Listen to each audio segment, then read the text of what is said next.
यावर्षी पाऊस कमी असणार आहे असं सांगितलं गेलंय आणि सध्या जो धरण साठा आपल्याकडे आहे, जी काही आकडेवारी आली त्यानुसार इरिगेशन डिपार्टमेंटचं म्हणणं आहे की आपण पाणी कमी करावं.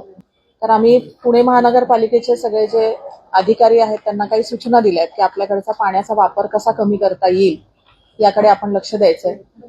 आणि परिस्थिती पाहता असं वाटतंय की आपल्याला पाणी कपात करावी लागेल.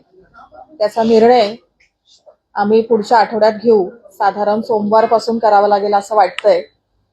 पण पाणी कपात होण्याआधी आपली जी काही तयारी करावी लागते ती करण्यासाठी वेळ हवाय. तर त्याच्या काही सूचना दिल्या आहेत. त्यामध्ये वॉशिंग सेंटर्स मधलं पाणी कमी करावं लागेल, स्विमिंग टँक्सचं पाणी कमी करावं लागेल, जिथे पाण्याची गळती असते ते कमी करावं लागेल, जिथे पिण्याचं पाणी वापरलं जातं पिण्याच्या व्यतिरिक्त ते पाणी कमी करावं लागेल. काही ठिकाणी नवीन बांधकामाला पाणी तिथल्या लेबर कॅम्प्सला दिलेलं असतं, त्याच्यावरती एक नियंत्रण ठेवावं लागणार आहे सगळ्यांनाच. तर असे काही निर्णय आजच्या बैठकीमध्ये झालेत. त्याबद्दल आज आपल्याला सगळ्यांना इथे बोलवलं होतं. तर पुणेकरांसाठी पाणी आपल्याला वाचवायचंय, पाणी कमी वापरायचं असं एक आव्हान आपल्या माध्यमातून करायचं आहे. सेव्ह वॉटर कॅम्पेन आम्ही चालवणार आहोत सगळेजण मिळून. आणि पुणे शहराच्या नागरिकांनी सुद्धा स्वतःहून पाणी कमी वापरावं असं आव्हान मी आपल्या मार्फत करते. कपातीचा निर्णय असा आहे की एकूण पाणी आता आपल्याकडे जो पाणी साठा आहे तो किती दिवस वापरायचा याचा अभ्यास आपण करतोय. आणि पाणी कपात आपल्याला पाणी कपातीला समोर जावंच लागेल. तो कधीपासून त्याच्या प्रशासन तयारी करेल. प्रशासनाला अवधी दिलाय माननीय महापौरांनी की यात पुढील 2 दिवसात तुम्ही त्याचा अहवाल सादर करा. परंतु पुणेकरांना आमच्या सगळ्यांचं आव्हान असणार आहे की आपल्याला पाणी कपातीला सामोरं जावं लागणार आहे.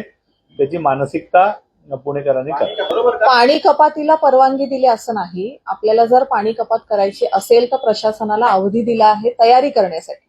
आणि मग पाणी कपात आपण करू शकतो का, आणि पाणी कपात करायची असेल तर झोन वाईज करायचं, कसं करायचं, एक दिवस आड कुठे करायचं, ह्या सगळ्याची तयारी झाल्याशिवाय आपण पाणी कपातीचा निर्णय घेऊ शकत नाही. सोमवारपर्यंत आपण त्यांना ही सगळी तयारी करायला सांगितलेली आहे. सोमवारच्या आधी हे सगळेजण आपल्याला सांगतील आणि मग त्याचा निर्णय आम्ही घेऊ. की आमचा निर्णय असा आहे की आम्हाला जर सोमवारपासून पाणी कपात करावी लागली तर त्याची तयारीसाठी आम्ही वेळ दिलेला आहे. मला असं वाटतं आपण सगळ्यांनी मिळून 1-2 दिवसाचा वेळ आम्हाला सुद्धा द्यावा. प्रशासनाची तयारी झाल्यानंतर ते आम्हाला कळवतील 1-2 दिवसात. गुरुवारपर्यंत आम्हाला कळेल, मग आम्ही जाहीर करू. मी तुम्हाला गुरुवारी याबद्दलचं कळवेन. आयुक्त साहेब सुद्धा सगळ्यांना सूचना देतील. पाणी कपात केव्हापासून असेल. तुमचं म्हणणं बरोबर आहे की पुणेकरांना तयारी करायला वेळ दिला पाहिजे. तो वेळही पुणेकरांना मिळेल. एकूण 5.6 टीएमसी पाणी आता 2 तारखेला शिल्लक होतं. आपल्याला शेती करता पाणी वापर पॉईंट म्हणजे अर्धा टीएमसी आहे. ते अर्धा टीएमसी चालू आहे. ते 12 तारखेपर्यंत तुम्हाला आता जे धरणात दिसतंय कालव्यात ते अर्धा टीएमसी पाणी जे त्यांना दिली ती आहे. मनपा व्यतिरिक्त एकूण वापर 0.8 टीएमसी आहे. पालखीसाठी आपण ठेवलंय. पिण्याकरता शिल्लक पाणी आपल्याकडे फक्त 3 टीएमसी आहे. आणि आपल्याला प्रतिदिन आवश्यक पाणी जे आहे ते 1500 MLD आहे. पण आपण त्याचं मेकॅनिझम करताना जरी 1500 असेल तरी आपण 1000 मध्ये ते करणार. 1 दिवसाआड दिलं तरी म्हणजे प्रेशरने पाणी येईल. 1 दिवसाआड आलं तरी प्रेशरने पाणी येईल.